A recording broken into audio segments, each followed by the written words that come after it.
Hey now, coming in hot this week. No intro. That guy quit. So, hey now, welcome to the Star Wars Time Show. How do you like that? Shot out of a cannon, no introduction, none needed here on the SWTS. Good to see a few of you fandos in the live stream. We got Kramer and Doty with the wrench.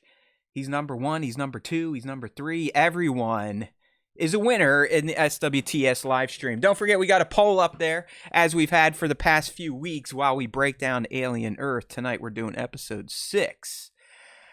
So the poll is, let me see, what is the poll? I can't even see the poll anymore. It's basically, which Star Wars alien species would beat the Xenomorph Hive? We did something similar week 1, but we're doing it again.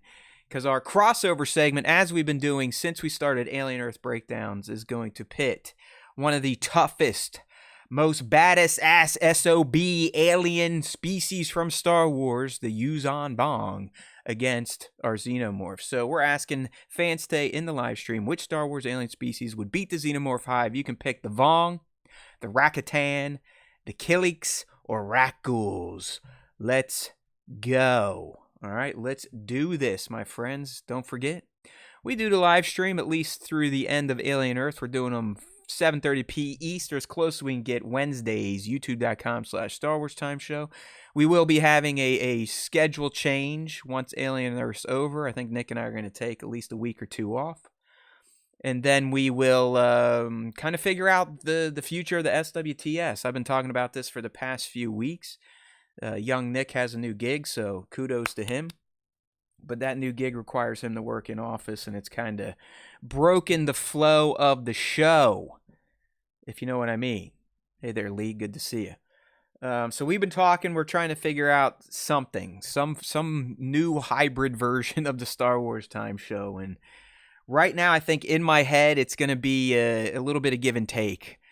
I think we might do like in every other type of deal where Mondays Nick and I will get together, record offline, and then launch them on Wednesdays, instant premiere style, so we can still kind of chat with fans for a little bit while they watch. And then the week after that, I might just come in on Wednesdays around 6 or so and do a little bit of a solo man live. So that's kind of where my head is at right now. I at least want to try that out a little bit, see how that goes. Again, I'm not thrilled about doing anything outside of my real work on a Monday, but we'll see. We'll see. We got to give it a try if anything else. So just keep tuned to our Discord, open link in the description of this video, other socials, all that type of stuff. All right. So the show definitely will be changing after Alien Earth. I think we'll have a bit of a break, like I said, and then we might try out a new little mix. So, 1 week it'll be Nick and I recorded. The next week it'll be me live by myself. And then the week after that, another recorded one with Nick. And then the week after that, live by myself. And then we'll kind of go from there and see how things go. If numbers keep kind of tanking, maybe we'll just do 2 shows a week pre-recorded and wait for actual Star Wars news to come back. You never know, but the more I think about walking away, the more I'm like, I'm probably not going to be able to do that. So let's see how things shake out here. All right. Anyways, like I said, we're going to break down Alien Earth, Episode 6, The Fly. Nice little homage to Jeff Goldblum and the Fly franchise from back in the 80s. Great episode, I thought, but we'll save that for our main segment. So, like we always do, a little Ask Me Anything time. Didn't get a bunch of questions this week, but you never know. Maybe some people will ask in the stream, but I'm always here to answer, as you know. Hopefully, young Nick will join us in another 25 minutes or so, and we'll get right to the alien talk. Lee coming in. Can you believe only 2 more episodes left of AE? Yeah, it goes quick. I mean, especially when you open with a double episode premiere, and these days, somehow it's become acceptable to only have 8 episodes in a season. Back when I was a young lad, we'd have, 22, 23 episodes in a season. They'd go all year long on the main network channels. And then you'd wait all summer for them to come back and continue their stories. But that's just, hey, we are in the era of streaming. So these days at best we get, what, 8, maybe 10 episodes. If you're lucky, maybe a 12er.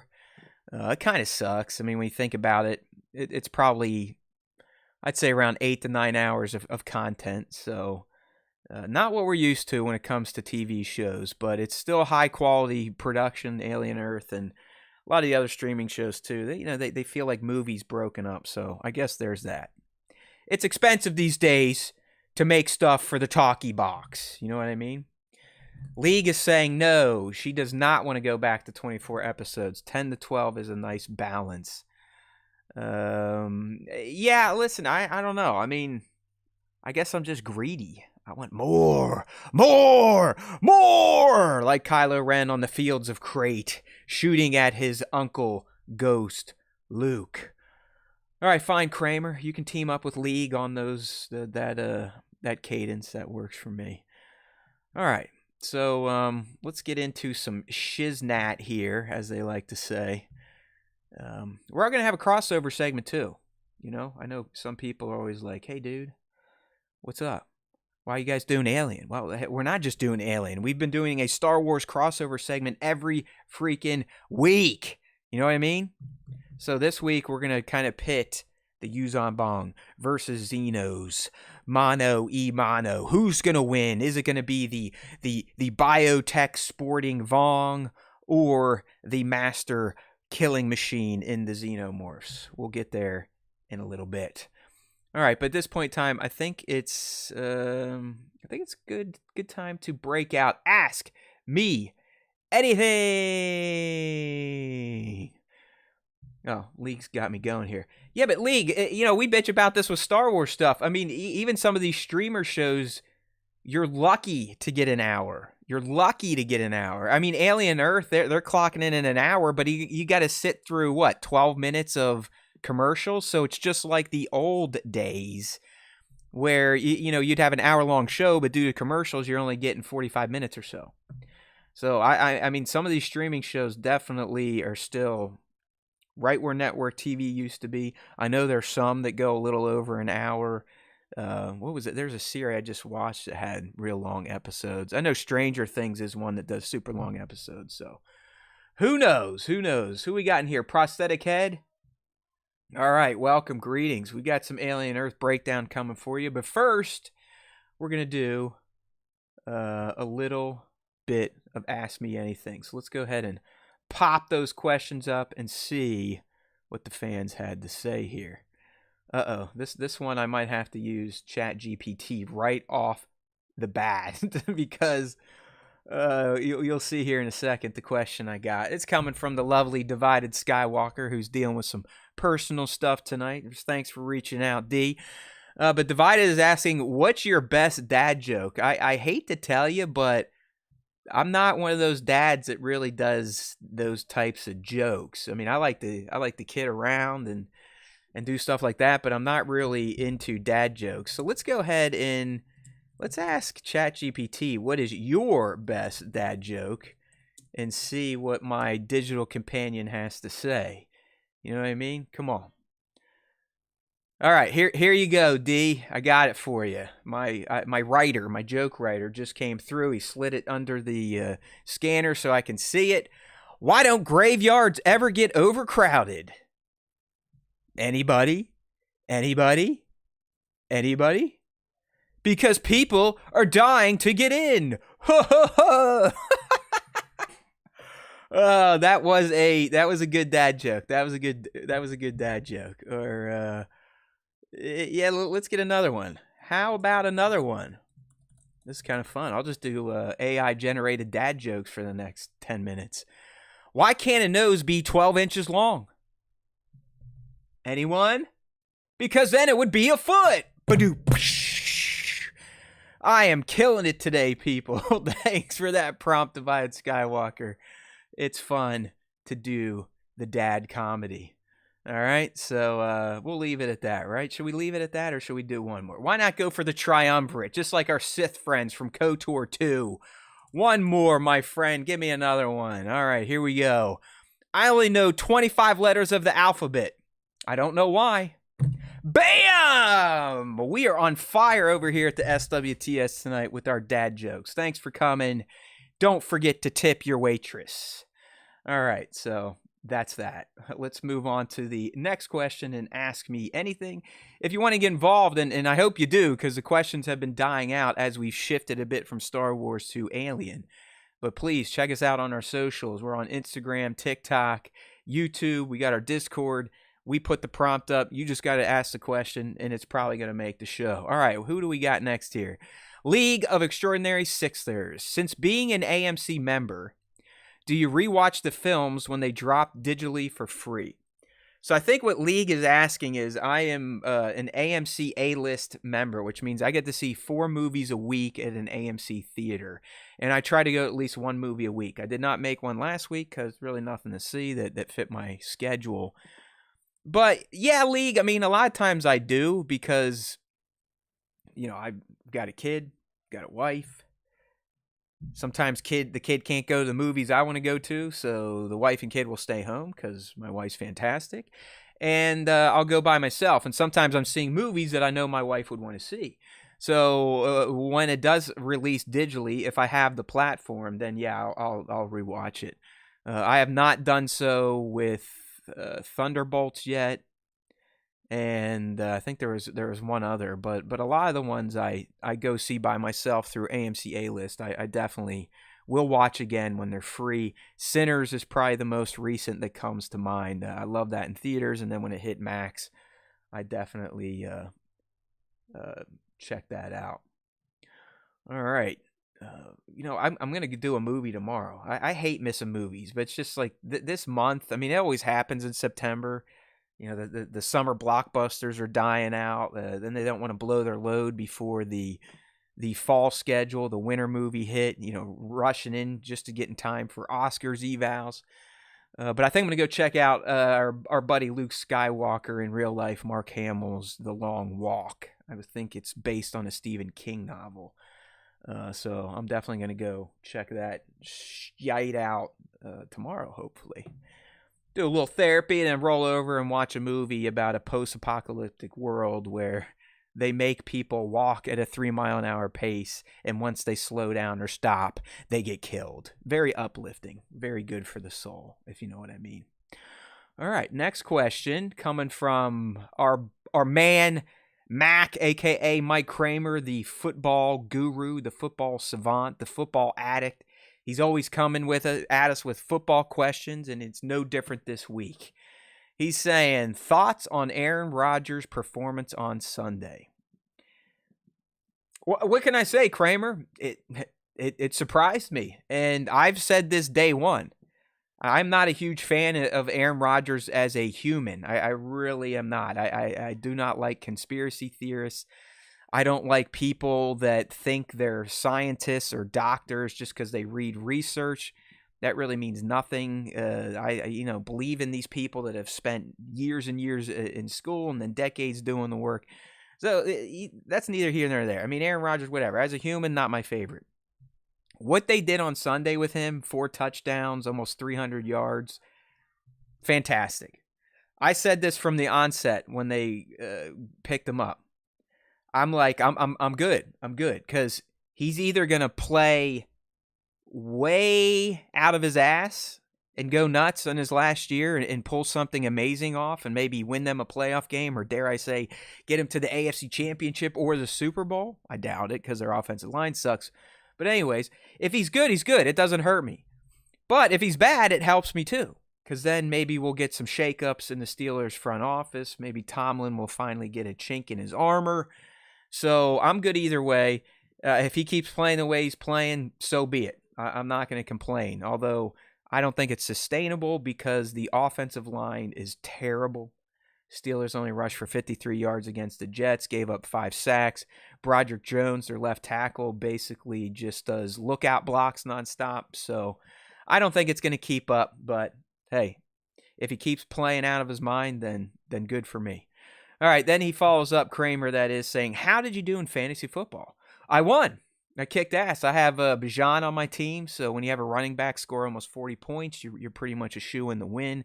I started Lamar at my QB. My wide receivers were kind of a disappointment, but my kicker, defense, they all came through. So I am 1-0. Made some waiver wire picks this week. Got Debo. Picked up Michael Penix instead of using Kyler Murray. And who else did I get? I think Keon Coleman from the Bills. So we'll see. And then he's asking, also, who would win in a fight with the Yuuzhan Vong or the Yacha? What is the Yacha? I don't even know what the Yacha is. What is the Yacha? Yacha. I guess I need to look that up. What is the Yacha? All right, let's see what my digital companion says. Oh, okay. They're predators. Ah, I didn't know that. I didn't know they had an actual name, the Yacha. The Yacha. Very cool. Okay. All right, Kramer. I can get behind that. The Yacha are the predators. So he's asking the Yuuzhan Vong or the Yacha. Man, that is a tough call. Based on what I know about the Vong, I think I'm still gonna have to go with them, man. Like their bioweaponry and just their other powers they have, like their ability to not be affected by the Force. They're invisible to the Force. They've got amazing bioweapons and bio defense. They're very warlike, just like the Yacha. But if you notice, the Yacha, at least as we've seen them presented in most of the series we watch, they're fairly a solitary society. I mean, they're all about becoming a warrior, a predator on your own. So I don't know how well they fight together. So that also, in my opinion, would give the Vong a kind of a notch over the Yacha. Okay? So I like that question, though. And then he's asking Nick. Nick's not really going to be here for Ask Us Anything for a while. What's your job title at SXSW? He is the master marketer. All right. And that does it for Ask Me Anything. Remember, like I said, if you want to get involved, just look for the prompt on our socials. It's definitely going to be in the YouTube group. Just leave your question, and it will more than likely be answered. All right, just let me do a check. See, no Nick yet. All right, that's fine. That's to be expected. That is to be expected. But don't worry, I've got some other things to yammer on about here, such as this little story. Okay, you know, it's kind of apropos. All right, see you, Kramer.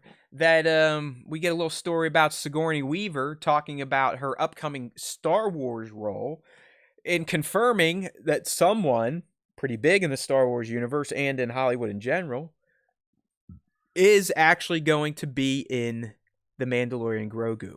All right, so just to catch everyone up here, Sigourney Weaver is in The Mandalorian Grogu. It's been confirmed. It's official.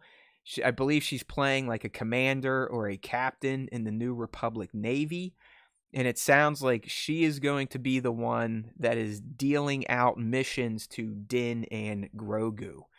All right, so she was talking to Collider Steve Weintraub at some film festival, and you know he was kind of asking her about whether Mando and Grogu has the chops to stand up with Andor Season 2, which I guess Weaver is like, hey, it won't be as good as The Mandalorian and Grogu, just letting you know. So you got to like that she's, you know, standing up for her film. And she's saying, like, listen, it's a different world. And we know this. Both of them are set in the Star Wars universe, but Andor, as we saw, especially Season 2, tackles some heavy shit. Like heavy stuff, you know, political corruption, fascism, things we're kind of living through these days in the world, depending on where you live. So yeah, I mean, tonally they're fairly different, and you know, Andor is pretty serious. It deals with serious stuff. Not a lot of fun is had in Andor. Not a lot of jokes are told in Andor, where, you know, Mando and Grogu or the Mandalorian as we know it, we're kind of expecting a fun time at the movies, you know, like an adventure, some shooting, maybe some dark sabering, you never know. Will we see Bo-Katan? Some spy craft, some fisticuffs. So yeah, it should be fun. But apparently Sigourney wasn't so quick to agree to that comparison, saying, well, let's see, shall we? I'm sure it will be at least that. So that's kind of interesting if you think what she's saying there. She's saying like, oh, you think this is just going to be a fun, summertime type of affair, Miller time, good guys kicking ass and taking names. And she's like, oh, you think? I guess we'll see. But here's the actual news. So when she says, I'm sure it will be at least that, she then closes out her statement with, and it will have Pedro Pascal. So while I think we all figured and kind of knew that he was going to be in the film, Mando and Grogu, she is confirming it. So that can only mean one thing. Din in this movie is going to be taking his helmet off for one reason or the other. And to me, that's intriguing because we know that he's still he's still very cult-like. He's definitely more with the Armorer Mandalorians than the Bo-Katan Mandalorians, even though they've all teamed up and sung Kumbaya at the end of Mandalorian Season 3. Is that why he takes his helmet off now? I don't know. I still think he's pretty religious about it. So why is he going to do it this time? Is it going to be another injury? Is it going to be one-on-one time with his apprentice, Din Grogu? I don't know, but it's intriguing, and it's nice to get it confirmed that, yes, indeed, our dude, Pedro, the man of many roles, Pascal, will indeed be in The Mandalorian and Grogu. Hey, Based and Brazen, good to see you, brother. It's been a few weeks. Hope you're doing all right. Welcome to the new late Star Wars time show, the solo Star Wars time show, if you will. Still doing what I can do by my lonesome. Nick will be here, though, hopefully right around 8 o'clock, and we can get into some Alien Earth Episode 6 breakdown. So good stuff here, man. I mean, it's like I said, it's very timely to be getting a news story, a Star Wars news story from Sigourney Weaver, who is our queen, literally, of the Alien franchise. Speaking of the Alien franchise, before we get into it, I do have one other Star Wars story to talk about, but I've been kind of going through and watching the old movies, and I realize I've already fucked up. I already effed up, okay? I started Alien, and I went right to Aliens, and then Alien 3, and I forgot that Alien Romulus now falls in between Alien and Aliens, so I skipped that one, so I kind of hate myself. I'm going to go back and watch it, because I did just finish Alien 3, which, not gonna lie, it's still I still struggle to call Alien 3 a good Alien movie. I think it's a great looking film. I think it was one of David Fincher's first directorial movies, I believe. But I don't know, it's something off with it. I watched the special edition or extended edition where the alien now comes out of an ox instead of a dog, so it was all like CGI and goofy looking. The whole prison thing and the religion kind of drags on. You really don't even get alien action until halfway into it. I don't know. I mean, listen, it's still worth going through if you're on a rewatch, but Alien 3 just is not the best. Not the best at all. So, I don't know. I'll probably hit Romulus now and then finish up with the cult classic, probably one of the sillier Alien movies, but what is it? Alien Resurrection. League she's saying I'm wrong. League really enjoyed Alien 3, but agrees the special effects are not aging well. Yeah, it's just like, if you think about the movie itself, it kind of starts on some bullshit. I mean, an egg is right there in the cryo chamber. Where'd that come from? How did they not see it on the ship after she defeated the Queen and aliens and then put everyone to cryo sleep? I mean, really? I even had to dig into this, and apparently the fandom, they're with me. It's called the mystery egg because there's really no explanation that makes sense for how it got there. Some fans have just settled on oh yeah, the Queen had a secondary egg-laying sac that no one saw, and she shit it out on the ship before Ripley, beat the tar out of her with that loader. It's like, okay, I mean, yeah, it's a movie and sure and whatever, sci-fi, but it's just, I don't know. It's they're asking us to really suspend our disbelief even further as we watch a movie about people in space fighting aliens. So that's that. I really do appreciate the Alien franchise, though. So much so, I'm even going to include the AVP-1 and AVP-2. Can't get enough of that stuff. All right, what do we got Based and Brazen saying here? Matt, I think I found an anime worth your time. It's about Vikings in an old England, and it's called Vinland Saga. All right, I like Vikings. I really love the Viking series that started out with, Travis Fimmel. That was a damn good series. Pretty violent for a TV series. That one is also well worth watching, although, once he leaves and things kind of get scattered a bit. But it's a series that actually finishes out, so not worth watching. Then I think they had like a follow-up series of, Vikings 2, I believe, on Netflix or something like that. All right, Base, if I can remember that, I'll check it out or drop that in Discord as a recommendation. Yeah, I don't know about Resurrection League. I need, like I said, I'm going to watch Alien Resurrection again. I know it's silly. This is the one where they somehow got DNA from that penal colony and recreated Ripley, and she ends up making that white alien baby that she loves, and Winona Ryder's in it. It's pretty wild. Ron Perlman's in it.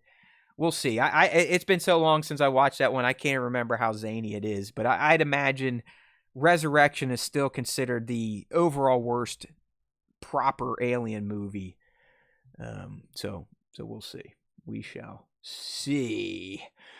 All right. Still not sure if we got Nick yet. No, do not see any Nick, so I'll keep going here. That's all right. It's not quite 8 yet. And we do have another little Star Wars thing to talk about before we get into Alien Earth Episode 6. Okay.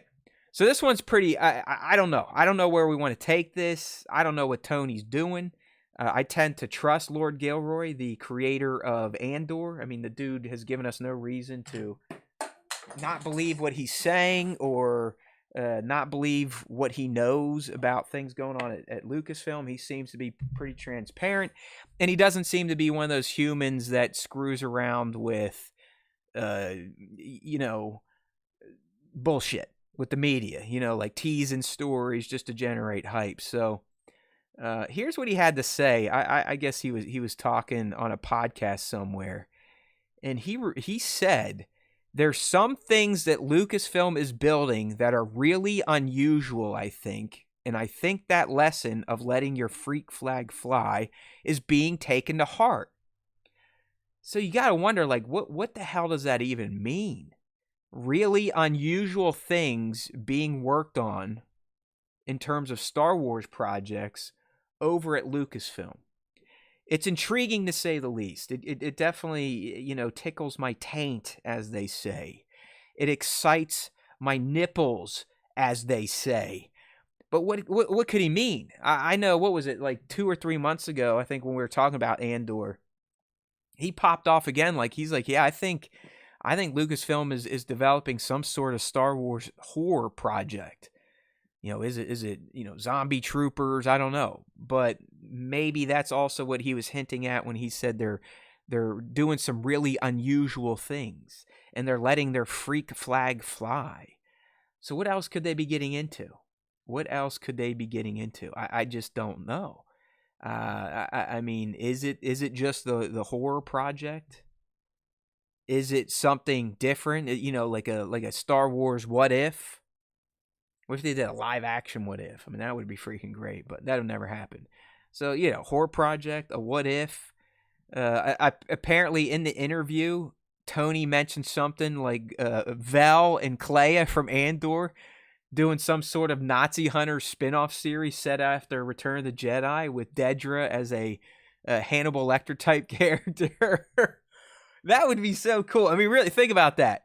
Val and Clea, I mean, Clea in particular, I think we all have a soft spot now for Clea after watching Andor Season 2. I mean, her along with Luthen, as a little kid, started the rebellion. I mean, they were the godfather and goddaughter of the rebellion. So it would be fantastic to see Vel and Clea using Deidre locked up as an informant to hunt down Imperial Remnant members. That would definitely qualify as an unusual project. So hopefully we get some news on this type of stuff, because it's pretty interesting what they or what Tony is kind of projecting or putting out there in these interviews. Again, he's saying there's some things that Lucasfilm is building that are really unusual, I think, and I think that lesson of letting your freak flag fly is being taken to heart. Now, I doubt Tony's working on any of these projects. Remember, he said he wants to get away from Star Wars after dedicating 5 years of his life to Andor. So these are probably all other creatives. I'm not clear if it's movies, TV shows, animation. But I like what he's saying, and as I said, I don't see Lord Gilroy as someone that pisses around with the media and will put nuggets out there that he knows isn't true. So I think we can take this to heart. It's just a matter of time before we start getting some reveals. Is it going to be in the spring? Is it going to be at D23? Who knows? But let's kind of keep our ears to the ground. Hey, look at this. We got a long timer coming back. JRO. How's it been, bro? Good to see you. Welcome to the later start Star Wars Time show that kicks off with myself while we wait for Nick to get back from work. And it'll be changing again after Alien Earth into a whole new version of the SWTS. I don't think we're going to have new hosts, but the cadence of the show and the delivery of the show might be a little bit different. All right, so what we got here from Base? I'm still trying to kill some time. So Base is saying, hey, Matt, I got a friend who hates Robert Pattinson to watch The Batman. They actually liked it a lot, and they are watching Penguin now. Hey, that's a win. I do think Pattinson's Batman's pretty great, and I'm glad they're getting a sequel movie, but I honestly think the Penguin series was even better. Colin Farrell as the Penguin is just absolutely phenomenal. Hopefully that dude won something for that. Hey, Based, thank you for that super chat, brother. We appreciate it. You know that. We love you. We speak your name. That's right, the Late Time Show. Matt, I already have a guess how you feel, but Marvel Zombies, thoughts? I don't know. I mean, I was starting to even get over the Marvel What If. I love Marvel What If, like the first season. I think that's when they maybe teased the zombie stuff. But by, season 2 and then 3, it just, I don't know, it kind of got a little clunky. Things were getting a little too crossover-y. I know Marvel Zombies is a thing. It's another animated series coming out. I don't know. It's just like, it doesn't get me excited, but it doesn't upset me. It's nothing that I'm going to purposely not watch. But I have skipped a lot of the recent Marvel TV. I've not watched Ironheart. I didn't watch Echo. I did check out Daredevil, but I'm falling off the Marvel train pretty hard these days. I'll still definitely go and check out the films, but it's not must-see TV anymore for me. The Marvel brand has definitely, I don't know, I hate to say it, but it's kind of got a little I think for some fans, they could describe it as it's very similar to what's happened to Star Wars for fans, where they kind of lost its way. They stopped making movies. They changed plans based on critical reception and loss of money. And both these franchises now just feel like they're treading water to find that magic again, something to suck in the old audience and hopefully bring in some new fans.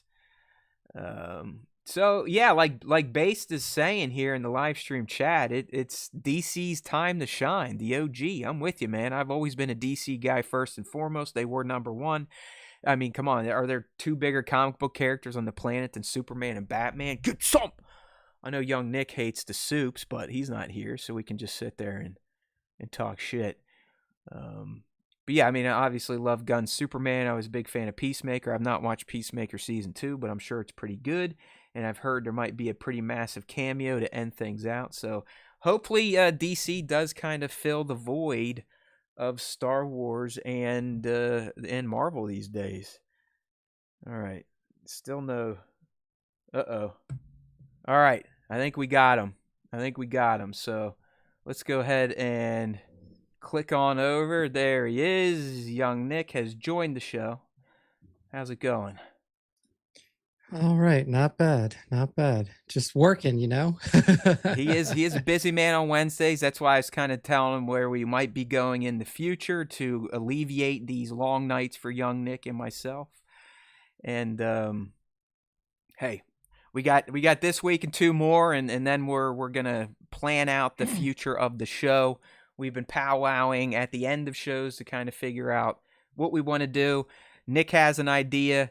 I've sat on it for about a week. I've got a counter proposal, so we'll see where things go. But we're not going to talk about that now. We're here to have fun. We're here to break down Alien Earth, Episode 6, The Fly, not starring Jeff Goldblum.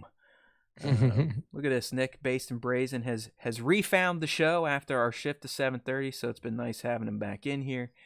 JRO also refound the show, and then Prosthetic Head found us as well. So, all right. Well, perfect timing, my friend. I'm ready to get into this episode. If you're ready to rock and roll, how's it sound? You ready to talk some Alien here?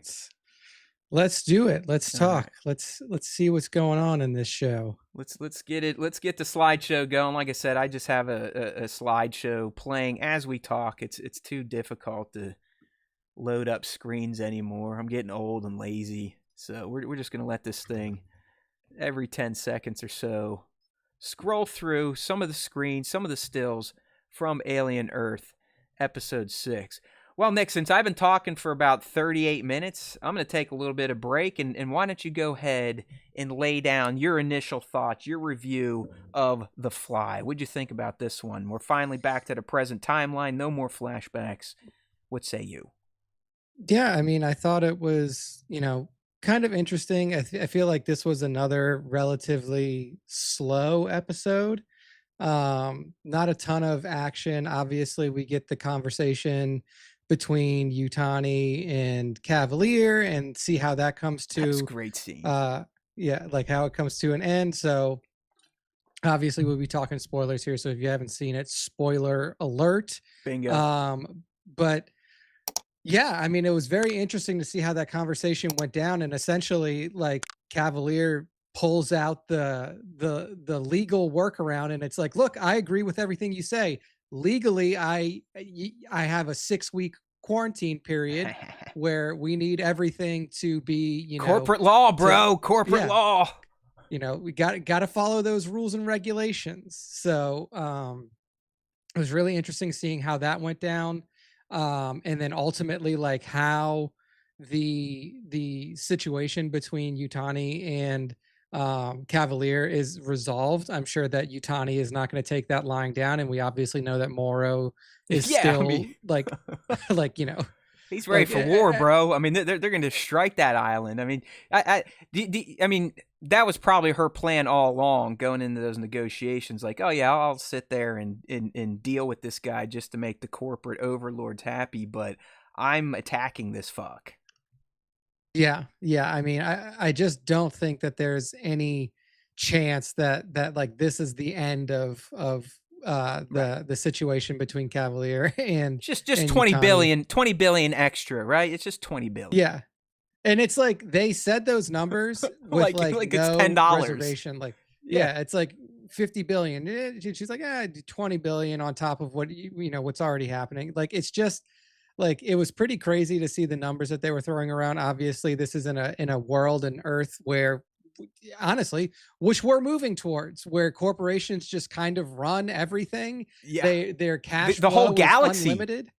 I mean, they literally like own planets. These corporations. Yeah, so it's been interesting to see how that played out. Also, obviously, the next primary. I mean, essentially, you had kind of 3 storylines playing out here. You had this conversation with Yutani and Cavalier that had been kind of on the table for a while, like ever since the Maginot crashed into Cavalier's facility. And then you had the other storyline where Nibs was going through her mental distress, Oh, like all of the poor things that had Nibs. happened in the last couple episodes. And we get to see what happens there. And then the Toodles Ooh. storyline in this most recent episode too. So even though it was like a slower episode in comparison to what we had seen early in the season, where there was like a lot of action discovering what's going on in the crash ship, the chase downs with the xenomorphs and all of the other things that were happening with the scary creatures there on the ship, like there are still some intriguing things that's going on with the remainder of the cast. I think that Wendy's Wendy's little pushback Ooh. against the scientists was David also Jr. interesting. Yeah, yeah. I mean, she is now in a position to where she's even saying like, "Look, Wendy's not my name. You know my real name. I know my real name. Call me by my real name. My real name is Marcy." And I like, Dude, it's been interesting I wrote watching that. down Wendy is a full-on alien tree hugger. I mean, she loves alien species and thinks that they have just as many rights as her and the humans. Yeah. Yeah, I mean, it's and how would she not think that, right? Yeah. Like she is I mean, she is essentially a child, right? Like she's a child. And she doesn't like she knows that like her consciousness has been moved into another body of sorts, but like realistically she's like I'm still as human as you are. Like can I do more things? Yes, I can. But like I like she still feels human, she still acts human, she still has human emotion and human like cognizance to her. So she's like why should we be treated any differently than anybody else? So I can see that angle that she's coming at. And yeah, I mean overall like just from like a high level, even though it wasn't like a super action packed one, I really did think that it was pretty interesting. So yeah, that Yeah. was my review. I'm with you, man. I mean, we kind of got our action-packed episode last week in that flashback, which was Noah Hawley's homage to Ridley Scott's Alien movie. So it was nice to come back to the present and kind of get some more information dumped on us, maybe a little bit more lore. Like you, I did realize, like, yeah, it was until the end there when shit hit the fan, literally in the lab. It was kind of a slow talky episode, but I really found the dialogue and the scenes with heavy dialogue in this episode to be fantastic. Nick Mhm. talked about the hearing between the two corporations, and then you kind of had the mediator there. I fucking loved that scene. I thought everyone involved nailed it. Boy Cavalier's hubris is literally dripping off of him at all times at this point in time. I mean, when he walked in, and it was a great shot, by the way, they start at his dirty feet. I was like, oh, there's a prisoner being escorted somewhere. Because he literally looked like he's in like a prisoner garb, no shoes. He comes in, Yutani's all professional and serious, the mediator's all professional and serious. Then this jerk off walks in, puts his dirty ass feet up on the table, spread eagle. And he's like, let's go. And the guy's like, hey, we expect you to be professional. He from the get-go, he's interrupting Yutani. You can just see how, really, I mean, these are two evil people. They're overly corrupt. They are two of the most powerful people in the known galaxy, and they know it, and they know that they can do whatever the fuck they want. But they still have to abide by the corporate bylaws that manage the Five. And they mostly did, but I love the exchange. It just shows you, like I said, they detest each other, yet they play these corporate games. I mean, just when Yutani thought that she had Boy, he whipped out like, well, yeah, screw these guys. They're literally smuggling illegal aliens on the Earth. That's against our laws. And that's where the mediator's like, hey, man, he's got a good point. What do you say to that, Yutani? She's like, okay, fine, 20 billion. Give him back. Then he's like, no, remember corporate bylaws, 6 weeks. And then she's like, 50 billion, give him back to me now. It just, I love the scene. It shows you how fucked up the heads of these corporations are, and why they're so powerful, and why they essentially control humanity. I mean, these people are the new kings and queens of the solar system. The Yeah. Alien franchise is their humans are beyond just Earth. I mean, they have off-world research facilities, like Yutani said, but it's all owned by corporations. There is no United States government anymore. You live in New Siam, that is owned by Prodigy, or you lived in Saturn, which is owned by Weyland Yutani. So I love that scene. And then another one, Nick, that really stood out to me came right after that, when we had Morrow and Kirsch in that uncomfortable elevator ride where they essentially talked mad shit to each other without raising their voice or throwing a punch. It was, Morrow the cyborg talking shit to Kirsch, the old outdated model, because now the hybrids are better than him, and then Kirsch essentially making fun of Morrow for being stuck in between. Oh, look at you. You're mostly, you're like a screwed up bag of meat that has a few cool toys baked in. And they more or less whipped out their wieners and like, mine's bigger than yours. No, mine is.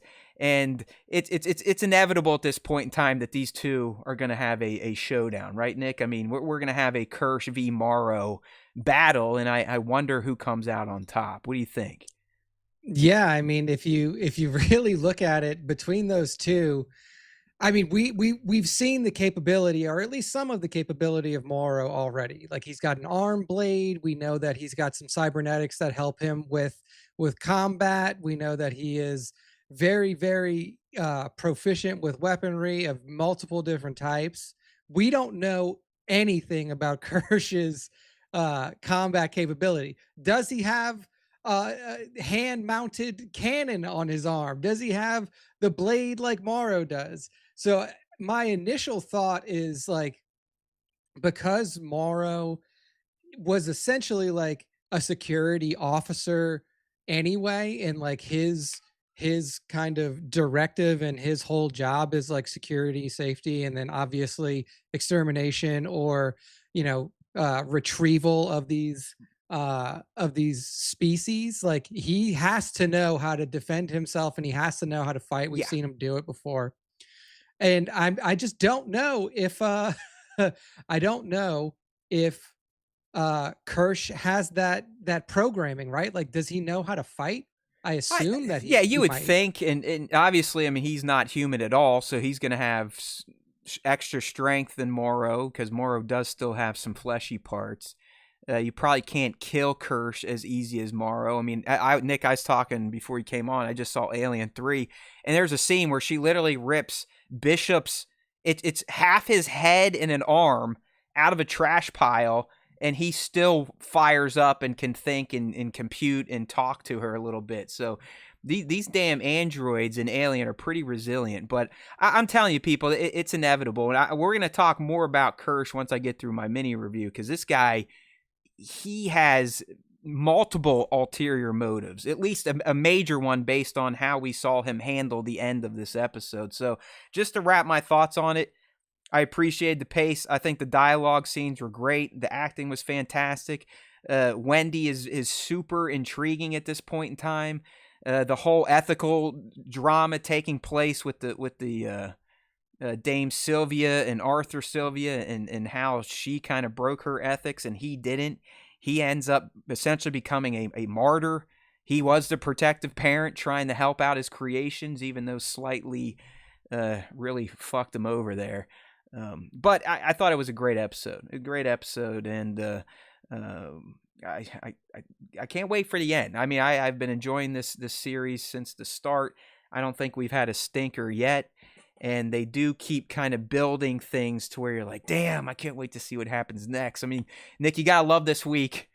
It ended on Sheepball with Godsmack's Keep Away. Like, that Sheepball, do you agree with me? Sheepball essentially orchestrated that whole clusterfuck in the lab with Toodles, which then he got an assist from Slightly when Slightly came in and fucked over Arthur, right? I mean, Sheepball got Toodles killed.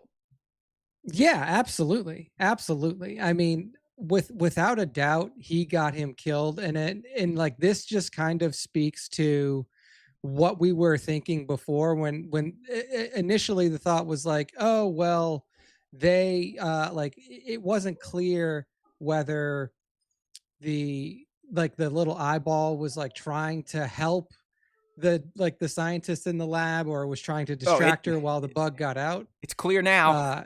Yeah, It's clear now. it's pretty clear now. Pretty clear now. So no no doubts about that anymore. But yeah, I mean, I think it's like it's pretty interesting, and like that has, like, as weird as it is to say, this fucking sheep has become one of the most interesting characters, right? Because there's a sentience to it, Took the words obviously. out of my mouth, Nick. I wrote down Sheepball really starting to intrigue me. How he methodically watched Isaac do the feedings, then made his move to lock him in. Just watches him get fucked up. It was a cool death scene. And then once he's dead, do you notice Sheepball goes over and eats his dinner? Just casually eats his dinner. Like, hey, Yeah, like I did no it. Yeah, problems he's at out. Fuck all. him. I'm gonna eat.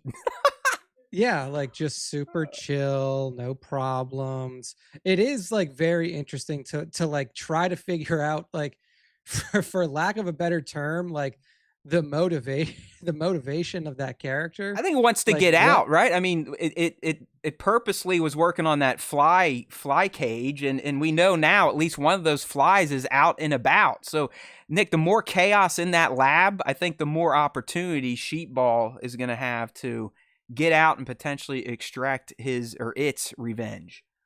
Yeah, I mean, absolutely, absolutely. So I am very interested to see like what happens with that character. I wonder if, like, if it can get into a another body or a human body again, because obviously it did that for a very short period of time. Yeah.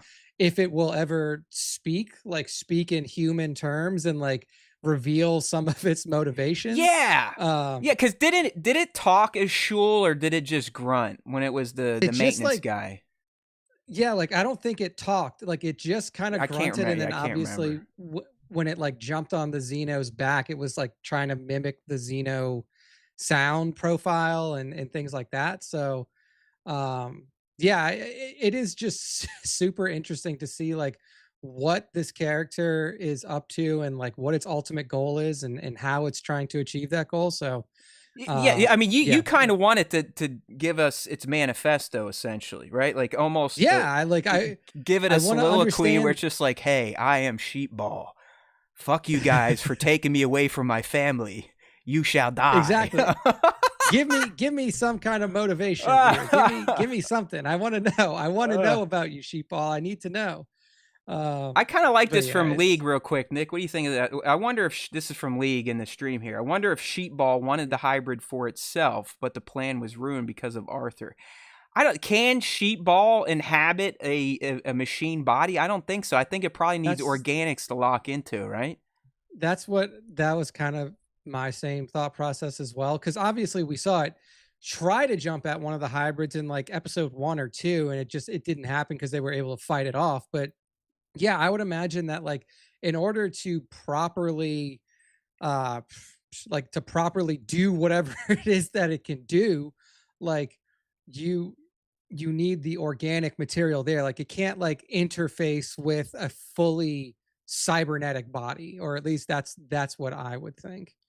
So Yeah, I mean, like you said, it did try to go after Nibs, but I think once it started digging in, it would realize, there's, you never know. You don't know what's in those mechanical brains of theirs. Maybe it could still somehow manipulate it, but I don't know. I just think it's trying to cause as much fucking chaos as it can in that lab with the hopes that, like we saw after the death of Toodles, he's dead, right? I mean, oh you yeah, don't I come mean, back from I your head well, being melted, I mean, I assume that they can probably like extract, re-download. like, I don't know what the, for lack of a better word, the storage drive is for their mind, and like if that was damaged or broken or something like that.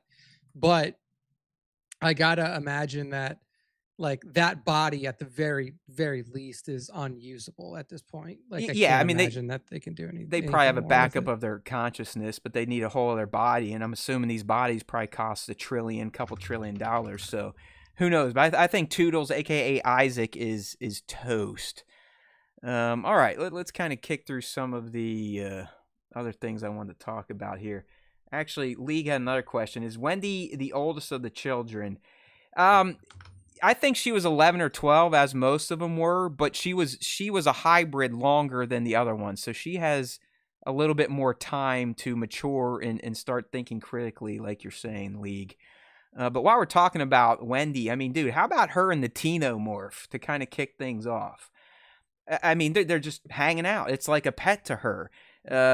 You know, the little guy got a little worked up, but she was able to kind of cool it down. And there is a genuine love from Wendy for this Xenomorph. In fact, a little bit later in the episode, Nick, I think she proposes to Hermit, like, hey, what if Xenomorphs could be good? And I guess I never thought about that. I mean, they've always been presented as mindless killing machines, but she does seem to have the ability to communicate and calm them, at least when they're behind protective glass. So yeah, I mean, is the Xenomorph gonna, has it bonded with her, Nick? If it gets out, will she protect it, and will it protect her?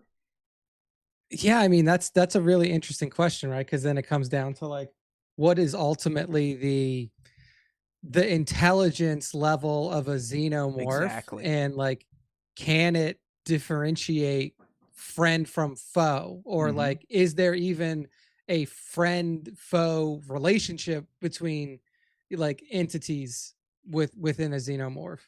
And I it's really hard to imagine, right? Because it's like, it's always been presented as like, so just like a violent killing machine, and that's still what we've seen it as today. Like, even the like the showdown between Wendy or Marcy and the Xeno earlier in the show, like, that thing didn't have any qualms going at her. It didn't like register her as anything different than anything else it had seen before. I don't know if like a pre-existing relationship from when it's a child, or like a spawn, or Right, whatever the hell you dude. call it, Right. would It's like people that raise change how big it. cats, you know, or chimps. There's a bond until the chimp gets old and crazy and rips their face off.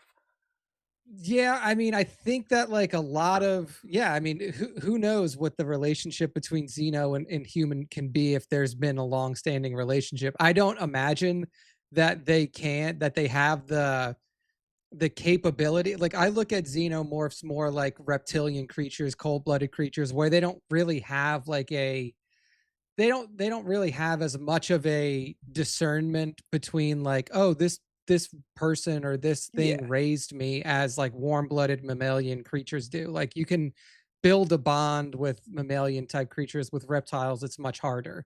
Well, I um think she kind of explained it to us as she was explaining to Hermit when she's like, listen, just because they're part of a hive and they might have a hive mind, does that really make them bad? Are bees bad? Are ants bad? Because they're all hive-based colony type of creatures. And I do think the Xenos are like those types of insects, to where yeah, they'll do everything to in the name of the queen.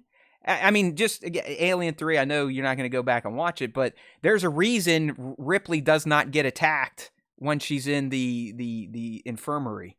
It's because it can smell the queen chestburster in her body. It knows that she is carrying his queen, and it refuses to kill her. So they can at least sense that, and maybe because Wendy can communicate in their language, their clicks and their hisses, that will kind of bond her to the Xenomorph. But I mean, Nick, I think she's so infatuated with the Xenos in particular, but the other aliens, and the fact that they shouldn't be locked up, she shouldn't be locked up, that she's already told her brother, who is desperately trying to escape with her, that I don't think I want to leave, dude. So back the fuck up. These aliens are my homies, and you're my old form brother. So Wendy is definitely pretty deep into whatever bond or whatever goal or mission she has with these aliens that Prodigy brought in. yeah, yeah, I mean, she's definitely created a bond there. I don't know if the like that, and that's like kind of what we were talking about before. Like, if the bond is something that is mutual, then it will be interesting to see how this Hell all yeah, dude. kind of plays out with her. But it's still yet to be seen. Like, obviously the little chest burster thing, like, let her pet it, touch it, but also, like, would it have done that if she was organic? Because ultimately, like, that little chestburster thing and this like baby Xeno doesn't view like cannot physically view her as prey or as like a potential host because of what her body is Right. like she is a fully whatever like fully Yeah, I think like android body. I think you're right. I still believe when it came out, she was already cooing to it. So I still think that is how she has calmed it. It has nothing to do with her being a hybrid or anything. I don't think it's like some sort of psychic power she has. I truly think it's her ability to use their language, if you can call it that. But what the hell was I gonna say? Fuck. Oh well, who cares? It's not that big of a deal. I don't know. I love the teen-omorph. We've never really seen one at this stage of growth. We usually see them just shit out chestburster. They skitter away and then they're an adult. But if you notice throughout this episode, which probably did cover a month's time or so, or at least a couple weeks, the first time we see the teen-omorph with Wendy, it's like dog size, medium sized dog. But then when all the shit's going down in the lab, buddy, it's definitely in its teen, almost 20s type of build. I mean, it's starting to fill out a little bit. Its back horns are getting a little bit bigger. It definitely was intrigued by all the chaos that was happening there. Especially, did you watch it just staring at the facehugger? It's almost like it was rooting for its little buddy, the facehugger, to find someone to create a friend for him. I mean, it was very intrigued with what the situation Arthur found himself in. Yeah, absolutely. So, yeah, I mean, it's so interesting the way that this show is progressing, right? Like, there's so many questions that we've had around, like, how is this going to get taken care of? We assume that everything's going to get nuked, right? Like, it seems like thanks, Divided, for the tip. We appreciate you. I know you got some business to attend to, so thanks for stopping by. Sorry, Nick. We get paid. I got to cut you off. I'm sorry. That's right. Thank you, Divided, as always. But yeah, I mean, I think that like what I've started to think about in this show is like there's so much stuff here that like is incongruent with like the established alien canon, like you've said before. Yeah, just I've forgotten all that shit, man. At this point, it's not worth spinning our tires on. And I really wonder if this show is like an alternate, like in an alternate reality or alternate dimension, just because of how it's Earth 10 alien.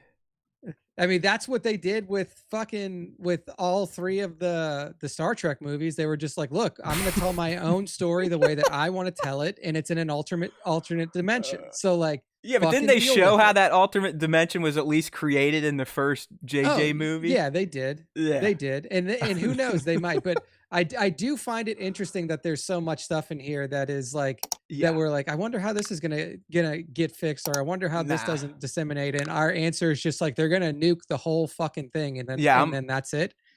I'm pretty that for sure. I mean, New Siam, Prodigy in general, it's getting blown off the face of the earth, but it's still like, if we're talking franchise canon, I mean, I don't.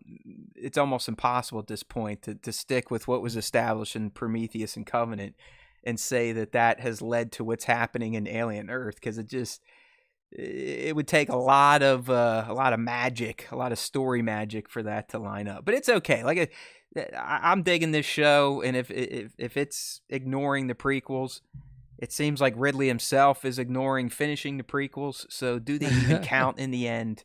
Who knows? But hey, something else to talk about.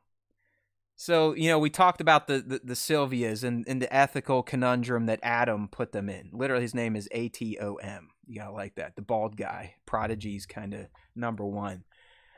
Nice. But, I mean, Dame Sylvia just, she's like, yeah, sure, we'll do it. And she fucks over Nibs. That's the only way you can say it. I mean, she literally deletes her mind.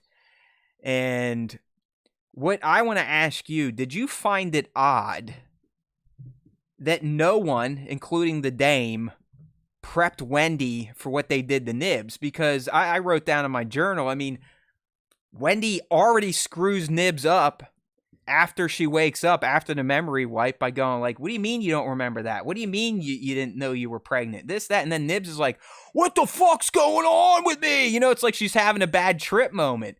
So yeah, what do you look at that as like a plot hole, plot convenience, just that, hey, we needed to prove that what Dame did was ethically wrong, so of course Nibs was going to get jacked up immediately? I mean, did you find that was kind of weird that no one got to Wendy and be like, hey, by the way, she had a glitch, we had to delete some memories, so don't bring up that she was saying she was pregnant? no, because I don't think that they think to do that. Like, why would you do that? They're just Like, so arrogant. if you are, if you are a scientist, what are you gonna do? You're gonna tell this child like, oh, I had to make some programming changes to your friend. Well, Because she does like, after the fact. Remember, I mean yeah, that's but how. after she finds out. Yeah. I mean, she has to explain it after she finds out. But the thing is like, if they tell Wendy ahead of time, or if they tell Wendy and she's like, no, I don't want you to do that, she like, Wendy could just freak out on them and fucking break their neck. So like, why waste the time Well, telling I her guess when what I it's was like, saying, they're still gonna do it, and they did it. But before you let Wendy go sit by her bedside to welcome her back, you at least sit her down and be like, hey, Wendy, Nibs is gonna be saying some odd things. Just roll with it. You know what I mean? yeah, I mean, I don't think that like that doesn't even happen now. Like, that doesn't happen in real life when shit goes wrong, and then like, you don't prep people about it. Like, they just don't think to do it. Like, Yeah. these are like, there's a Yeah. lot of shit on their plate, People and the are last thing dumb. that they're probably All right. I like this one from concerned about League is here, like Nick. The one telling a thing right kid. now I don't like about the show is this is now the third woman that has shown utter incompetence. First was the captain, then Yutani, now the therapist. I think Yutani's playing a long game, and she is going to win in the end, League, so I wouldn't worry about that. We know Wayland Yutani pretty much becomes the Supreme Corporation in about 2 more years, come alien time, so I'm not saying Yutani is a complete bum female character yet, but I know what you're saying on the other two.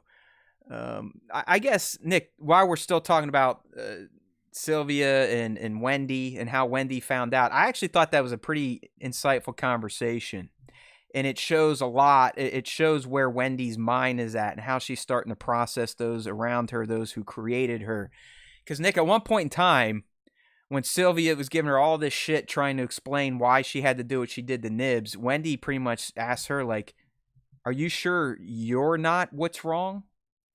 As in, you humans and the choices you're making, these awful, unethical choices, are you sure you're not the problem? I mean, I found that to be pretty deep coming from Wendy.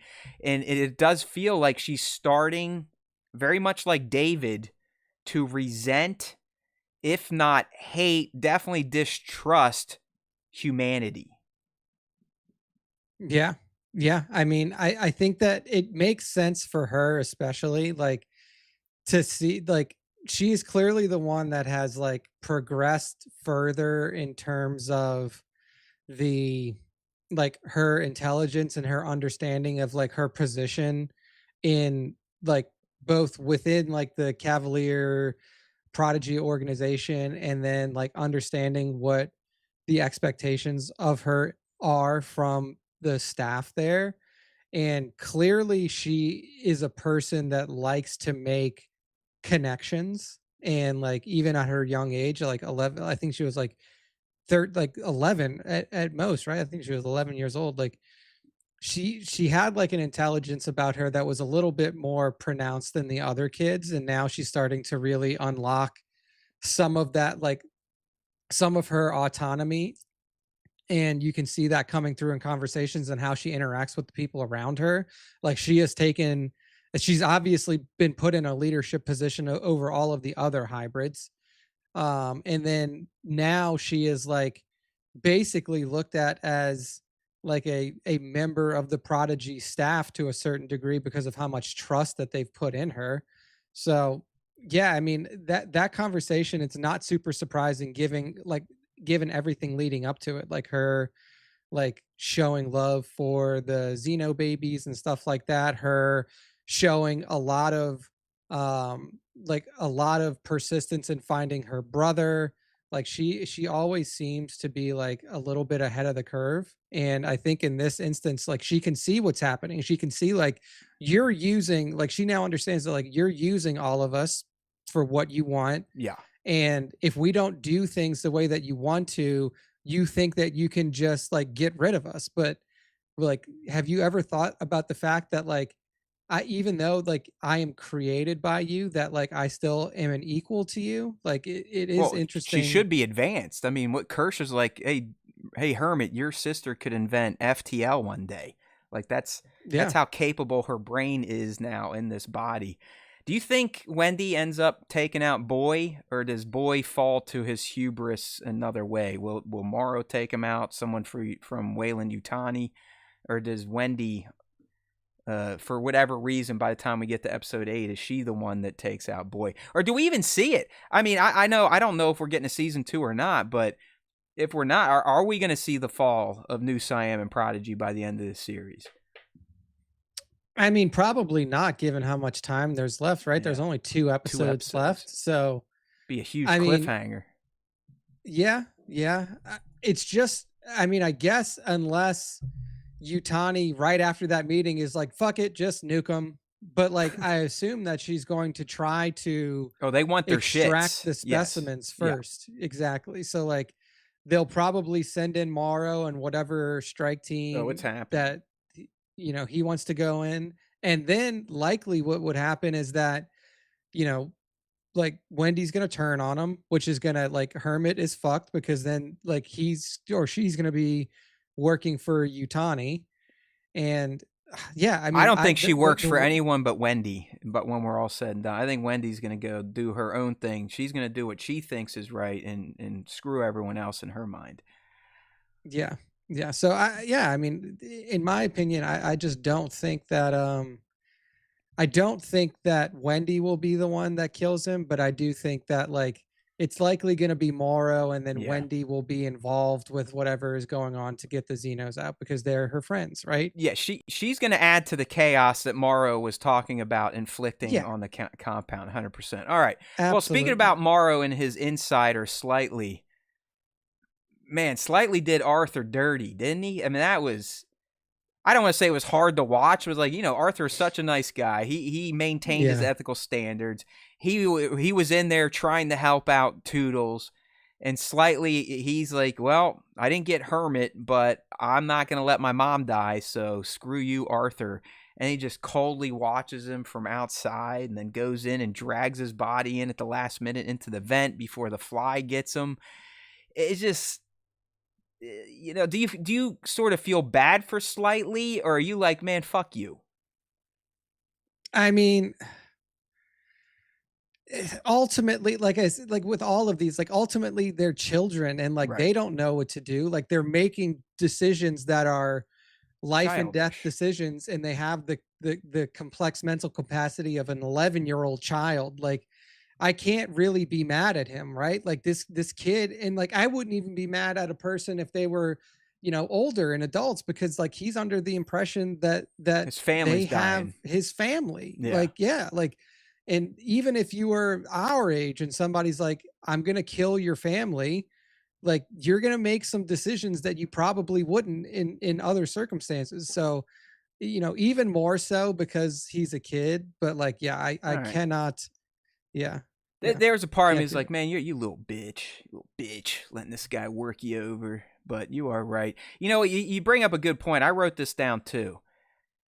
Smee, the black hybrid, he is the most childlike still of all the hybrids. And anytime he's around the other hybrids, it's just like, that's when you're reminded that, damn, these really are just fucking 10, 11, 12-year-olds in super duper adult robot bodies. Because Smee, he comes up, Slightly's in the woods, Slightly's all whacked out because he knows what he has to do, and Smee's all like, oh man, okay, I'll walk away. And then he's like, and he comes back, he's like, I'm gonna give you an adult hug.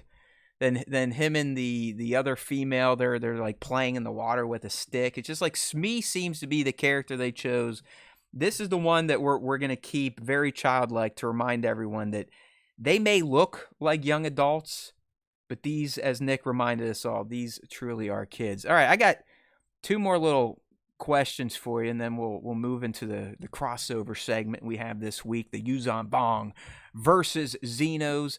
Nick, I have a Yuuzhan Vong kind of cliff notes to read for everyone, because apparently not many people know their capabilities or who they are, so we'll be getting there in about 5 minutes. But anyways, did anyone else, Nick in particular, did you see in this episode, just kind of around the lab area on Neverland, like all these like green marks on doorways, scorch marks on doorways, the shit we were kind of talking about hazmat guy cleaning up? So like what the hell is going on, or what went on at this place? Because it seems like aliens have already gotten out. I mean, there's like green shit, black shit, blaster marks all around this fucking lab, and we know hazmat guy has popped up in the first few episodes.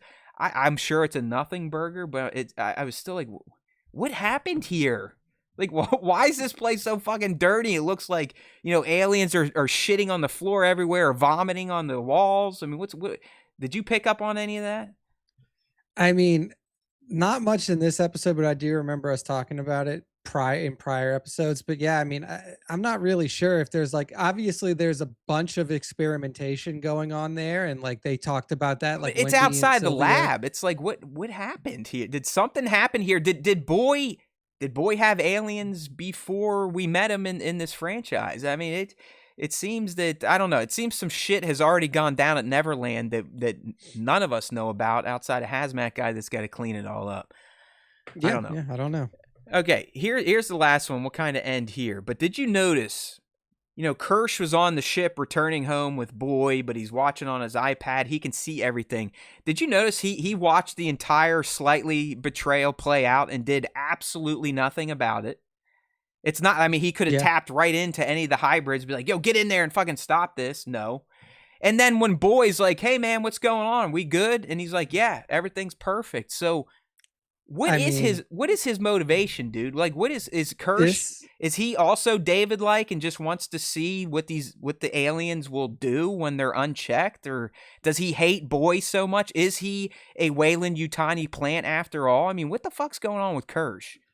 I mean, I think, like, obviously we had talked about the possibility of androids just having a superiority complex to humans, and regardless of whether they're like within the David network or not, like the dad just basically wanting to say like, hey, look, they're not going to fuck with us, right? Like, like these things have no interest in me as an organism. Like they can't implant in me. They're not going to fuck with me. They're not going to try to kill. I mean, I guess outside of Tang.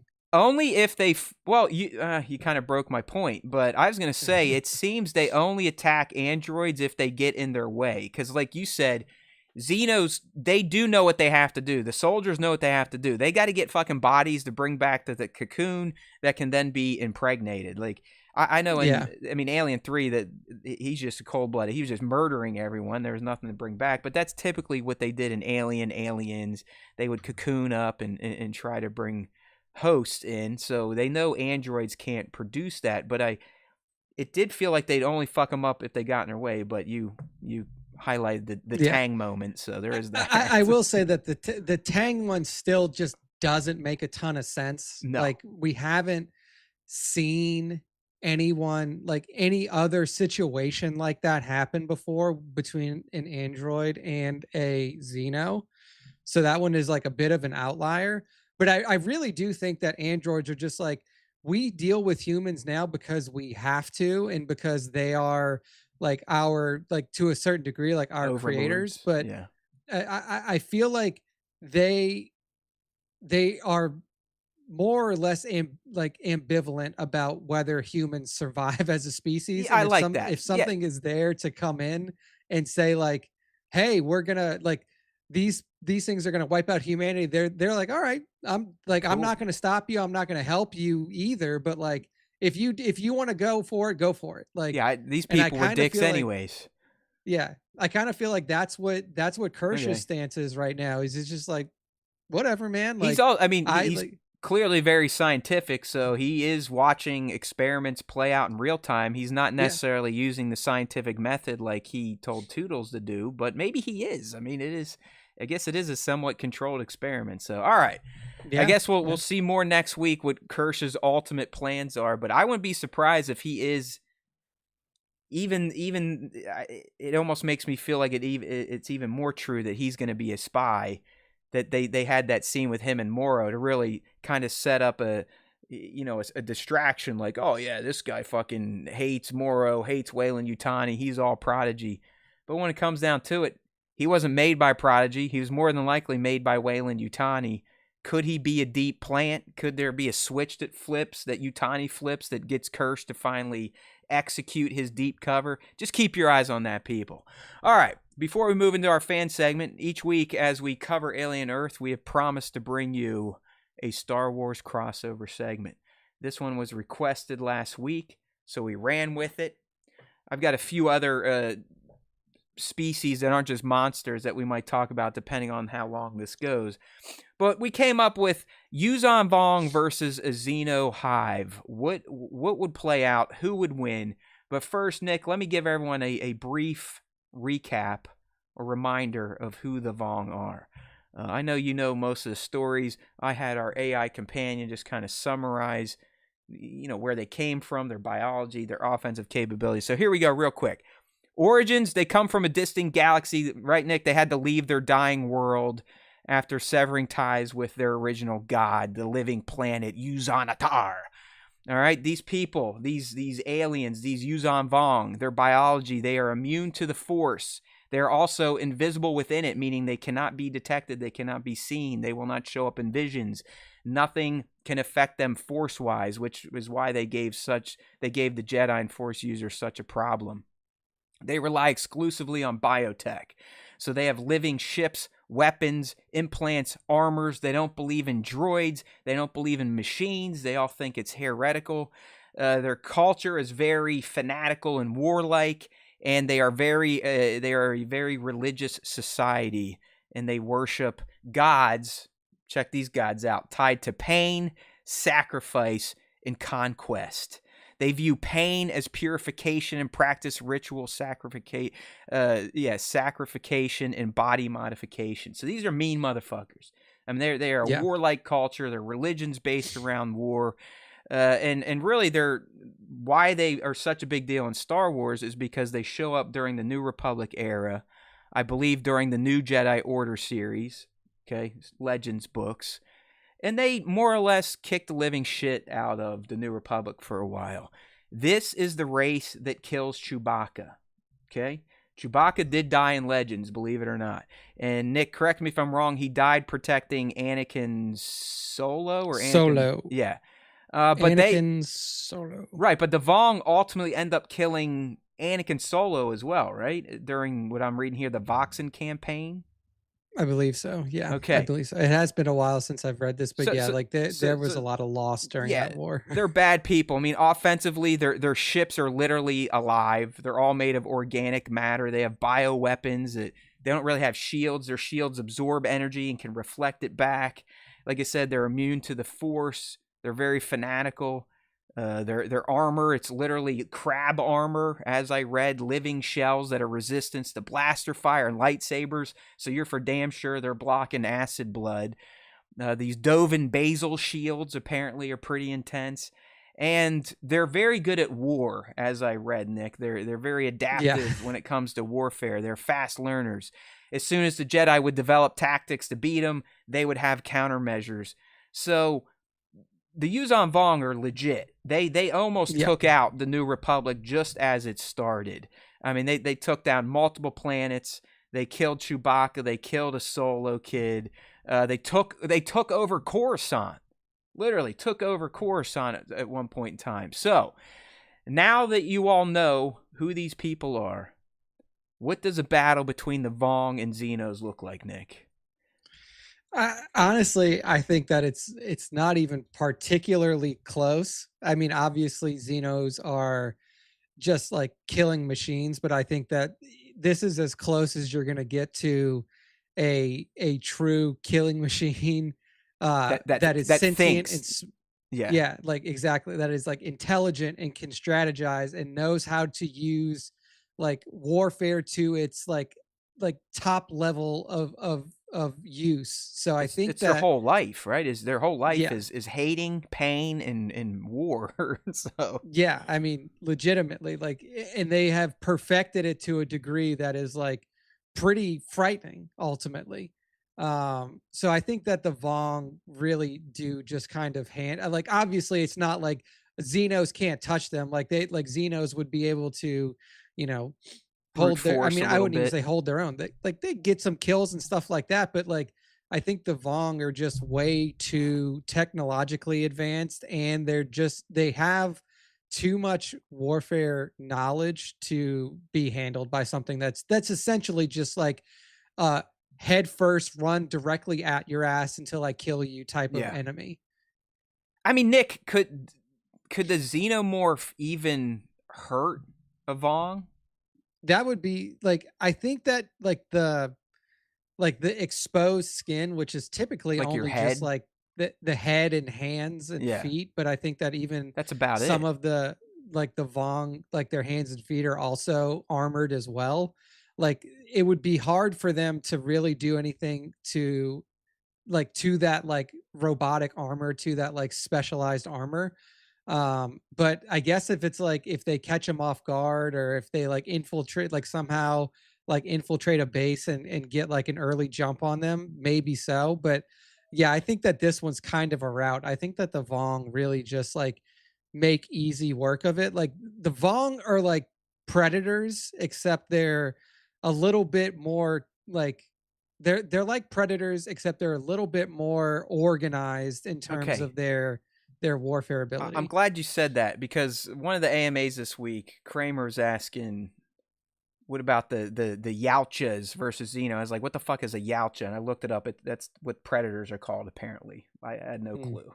Did you? Did you know they're No, I did not Yautja? know that that was their species name And either. I went right where you went, because I believe the predators to me are more solitary. Like their Yeah. society seems structured around like, no, you got to go out on your own and become a fucking man on your own, and then hunt on your own. It's not, they very rarely team up, and in the some instances we saw them together, things could get a little contentious.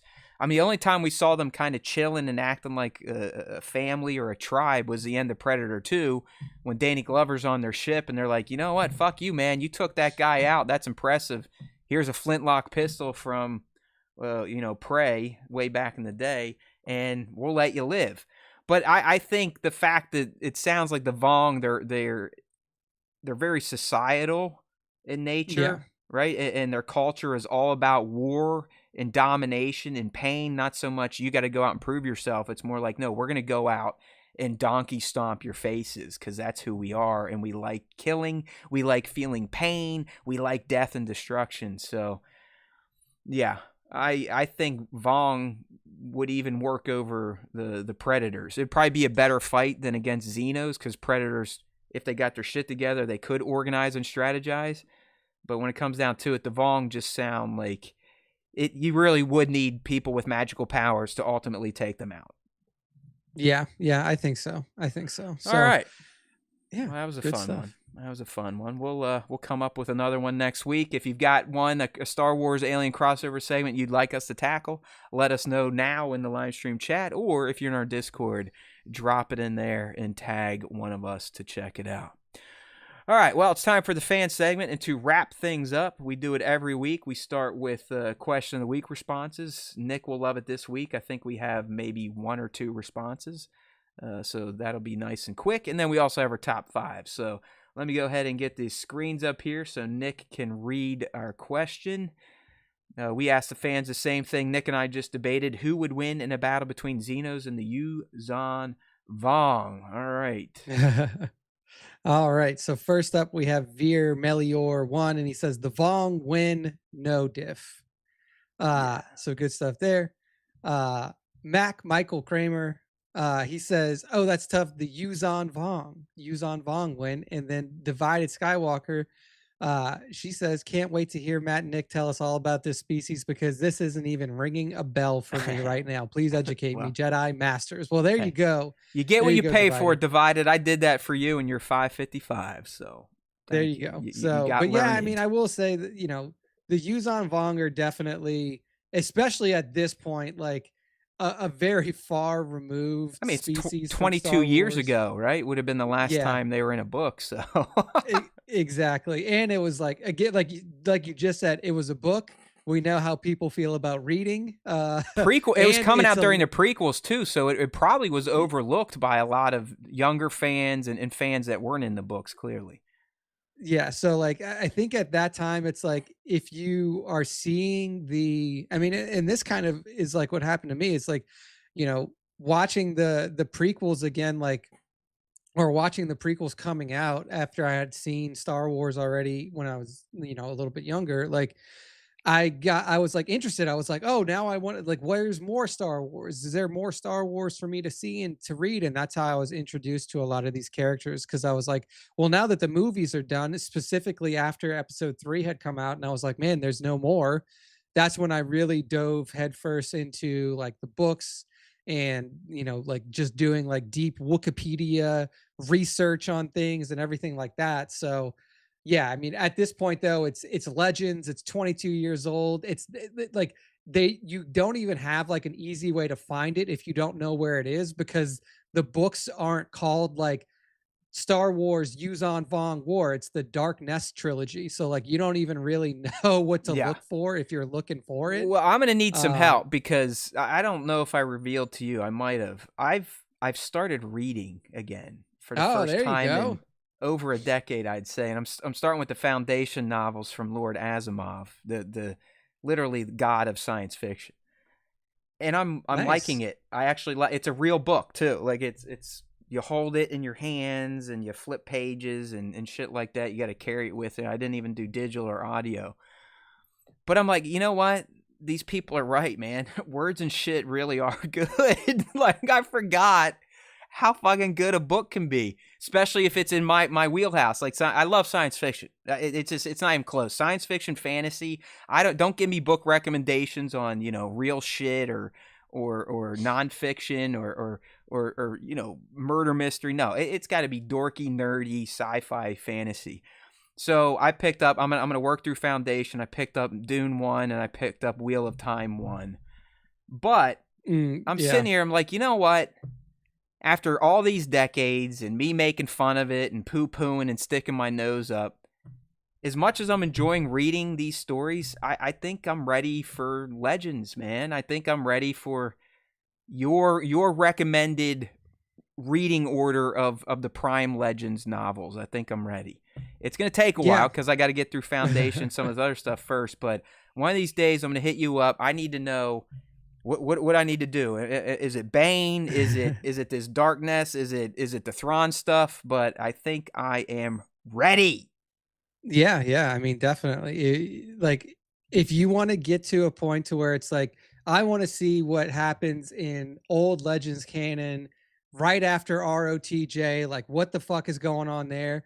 Read the X-Wing saga, because All right. that's where you get introduced to Corran Horn. I'm That's not where gonna you get remember shit, so you're gonna have to write it yeah. down for me one day. But I am Yeah. gonna seek you out because I want to read all the good shit that you've talked about, like the Bane Yeah. stuff, this X-wing stuff, this new Jedi Order shit. I'm down. I want to learn about Luke and all that other crap. So yeah, hey Devin, I'm with you, man. It's been well over a decade since I read a book, and it was tough to bring myself to do it, but we went to a really great bookstore down, in Columbus, German Village, and something just moved me. I was like, you know what? Fuck this. I love Foundation TV. I love the Dune movies. I loved Wheel of Time TV. Why not go back and actually see where this fucking source material and what that's all about? So let's go. I'm a nerd Yeah. again. Words and Dude, shit. it's funny. Woohoo. It's funny that you say that, because I have started reading too. I've read 7 books Damn. in 2 months. Okay, well, I'm not Like, reading that fast. Now you got to shame me. Look at him. He's like, yeah, you loser. but like, here's what I'm like here. Okay, so I've listened to 2 audiobooks. So I Okay, well, listened that to, makes me feel a little better. and then I've read 5 books. And here's what I'll Damn. tell you. All 5 of, so I read 1 Hunger Games book, the new one, the Sunrise of the Reaping book, and then I have read 4 Michael Crichton books. And Okay. basically all I'm doing is just like going back and reading. So I read Jurassic Park, I read Lost World, I read Andromeda Strain, I read Congo, and now I'm reading Sphere, which is another Michael I Crichton book. used to And see. basically, I used to like his work too, because his stuff is yeah, it's very sci-fi-ish type of it's shit. sci-fi, like the sci-fi thrillery, like technological thriller or like technical thriller is kind of what his genre is. Yeah. But his books read very quickly. Like Okay. they're very easy to read. All right. Not in terms of like a reading level, but they read fast. Well, So people, I know. I'm pretty sure we have like a words and shit channel in Discord. So start laying down your recommendations for me. It's probably going to take me years because I'm just getting caught up to this reading shit again. And I am gonna go through all 5 or 7 foundation books. That's definitely number one. and there's 15 Wheel of Time books. That's too, what so that's you- what League's saying. League's like, bro, Wheel of Time's gonna take you a decade. And I'm like, oh fuck. like Might have to Taylor audio reads book fast. those bad boys, but I do like the art of actually reading the words in my mind. Yeah. I don't know. I mean, your 5 read versus your 2 audios. What is ultimately more enjoyable for you? I mean, I like reading it a little bit more. Like the Yeah. audiobooks are basically Good to for me car like rides and shit. yeah, like when I'm driving into the Okay. office, like it gives me basically like time Heard. to listen to it and everything like that. So that's kind of where I've been doing the audiobooks, and then like reading just like on my lunch break at work or something like that, or like when I'm at home and like See? Taylor and I are just kind of like hanging out. So I got to give yeah. up guitar practice and golfing because I like golf again. It's clicked finally. I mean, all summer I basically wanted to chop my hands off, so I couldn't play it because it made me so miserable. But now I love it. I've played last Friday, Saturday at home on my virtual setup, Sunday, Tuesday. Hell, I played 18 before I kicked off this show at 7:30 today. So I am eating up a lot of time doing that, but once it gets cold, it's probably going to be more book time. So you've heard it, people. If you're in our Discord, if you're not in it, we got an open link. Join it. Let me know what to read, science fiction, fantasy, and then young Nick, when I'm ready, I'm definitely going to have you chart out my Star Wars Legends reading order. All right. It's time to get out of here. We got our last little homage to our fans. It is the top 5. You can do this through our Instagram account and use hashtag Star Wars Time Show. But more importantly, to be considered for the top 5, make sure to use ad tag at StarWarsTime.show so young Nick can make his selections. And now he's going to debut this week's top 5.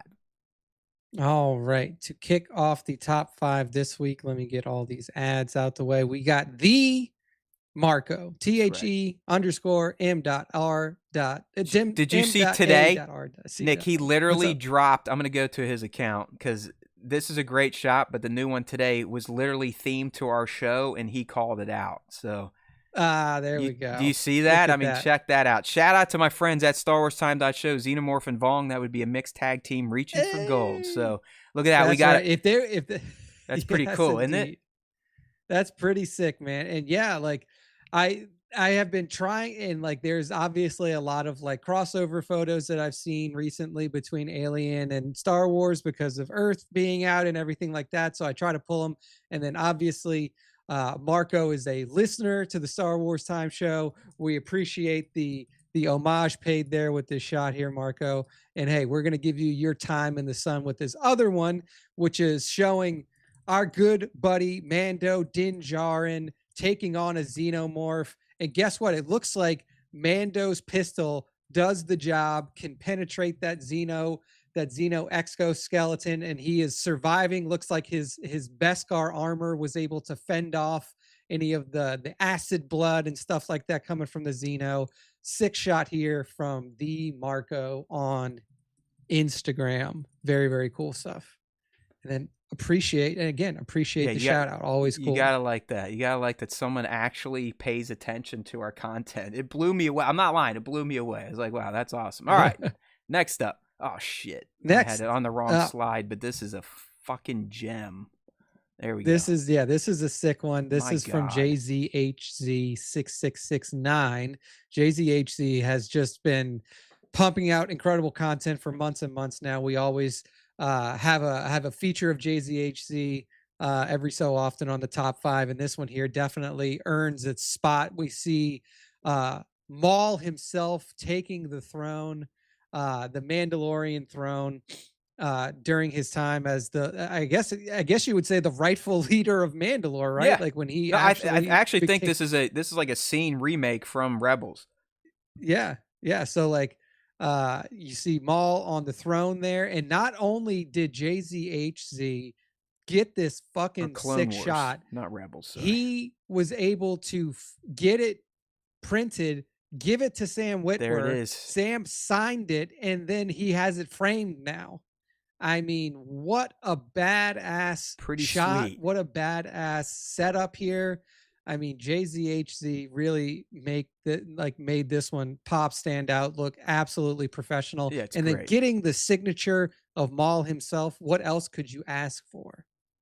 Yeah, I mean, honestly, I was gonna ask Jay-Z for a wall hanger, but I don't need the one that's signed. You can send an unsigned version. That's okay. But it's fantastic. JZHZ6669 on Instagram.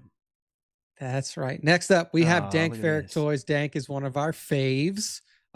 This one is obviously a very poignant shot here with young Anakin Skywalker, and I believe that this is Shmi, right? his mother, Shmi. Yeah, Shmi I mean, it dog. kind of looks like, yeah, it's probably Shmi. It kind of looks like Leia from the back of her head, but it's Shmi and Annie works. standing there, standing there on the dunes Mommy, of Tatooine. there's 2 suns up in the sky.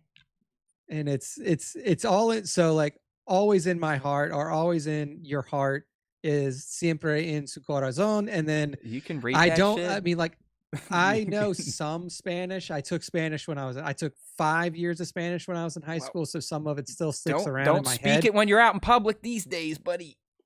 Yeah, I might. Yeah, you know how our country is now. But I wish I could translate the other tagline here. Let me see if I can do a quick dump into Google Translate. Oh crap! I And just see if clicked on can. it. It went to like a different website. Oh man, You let get me it? see. Google Translate. Let's see, Because I would like to give you guys. What does this mean? Yes. All right, There come you on, go. chat. You can't stop the change any more than Yeah. you can stop the suns from setting. Sun from setting. Beautiful, beautiful sentiment. Hold on, there. dude. Hold on. I got extra context. It's a Spanish version of a famous Star Wars quote from Shmi Skywalker in The Phantom Menace. Oh yeah, that is true. She did say that All to right. Anakin. Okay. When Okay. like as he was like leaving. No So, idea. There we go. All right. Sweet. Okay. Beautiful stuff. So great shot of mother and son dude. on probably the eve of Anakin's departure. There we go. And yeah, good stuff from Dank Ferric Toys. All right, next up we got Clone Trooper Pho, or Pho, whichever it is. Pho is just the Vietnamese soup. So Clone Trooper Pho, Mimban trenches here. And this is just one of those like those really gritty, badass wartime, like looks like real war photography types of shots. You see stormtroopers just completely covered in mud, refuse. The war is raging, explosions in the background. You can see Mimban trooper standing in the background, returning fire on what is essentially probably either Mimban rebels or any other foes they may be going against. It's just one of those shots where it looks like this would be something that came directly from the battlefield. So the sparkling ball bokeh is a great touch. I wonder if Clone Trooper Pho is a disciple of one Sir Dork, but it's a great looking shot. Awesome low light. Definitely captures the horrors of war. Check them out. Clone_Trooper_Pho on Instagram. That's right. And to Here close out the this movie week's top stars. 5, we got articulated plastic, and that's right, it's the movie stars. It's Din Grogu and Din Djarin, and they are jetpacking their way out of an explosion happening. It looks like somewhere probably on, Navarro, Tatooine. It looks like it's some sort of like stone-based hovel homestead.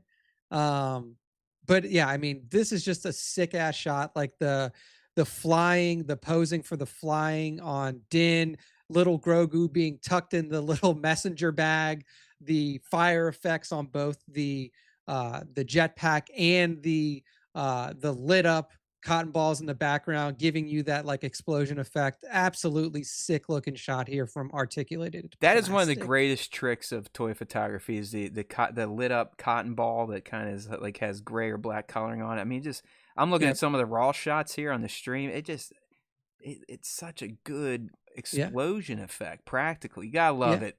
Articulated _ plastic on Instagram. That's right. And that is the end of the top 5, and that is at the end of our show for this week. So Matt, go ahead and close us out. Woot woot. All right, everyone. Thanks for tuning in, as always, to the new time slot we've been rolling with to cover Alien Earth. It's been fun talking Alien. We always like talking Star Wars, so we fold in that crossover segment. Like I said, if you're in the Discord or here, or want to leave a comment on the video to let us know a crossover segment for next week, we'd love to hear it. We'll be doing this same format. 7:30p starts for Matt. Nick comes in at 8 for Alien for the next 2 weeks. After that, things will be a-changing. So stay tuned to the Star Wars Time Show networks, Discord, YouTube. We'll be posting out the new schedule, the new format. You never know what's coming at you. But we definitely have a change on the horizon.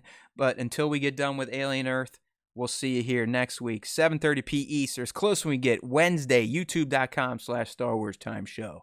Because there is always time for Star Wars time. Even when it's Alien time, we still find time for Star Wars time. How many more times can I say the word time?